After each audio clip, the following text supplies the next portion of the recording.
Di informasi pertama, pemirsa, 8 pintu kontrakan semi permanen milik warga di Jalan Simpang Padang Karet, Kecamatan Pagaralan Selatan hangus terbakar. Api dengan cepat menghabiskan bagian atap rumah di kontrakan.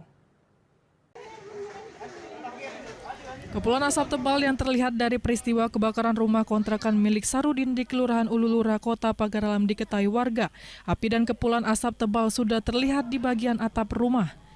Warga dan penghuni kontrakan yang terbakar menyelamatkan barang yang berada di dalam bangunan yang terbakar. Sementara warga lainnya melakukan pemadaman api dengan air selokan yang berada di samping kontrakan dengan alat seadanya. Atap rumah kontrakan yang terbuat dari material kayu dengan cepat dilahap api, menyebabkan sebagian atap hangus terbakar. 2 unit mobil pemadam kebakaran yang tiba di lokasi berhasil memadamkan kobaran api sehingga api tidak menjalar ke rumah warga yang berada di sebelahnya. Untuk sementara data yang kami terima, korban jiwa nihil dan korban berbentuk barang, pakaian maupun peralatan rumah tangga. Petugas kepolisian yang datang ke lokasi kejadian kebakaran melakukan penyelidikan penyebab kebakaran serta mengamankan lokasi kejadian.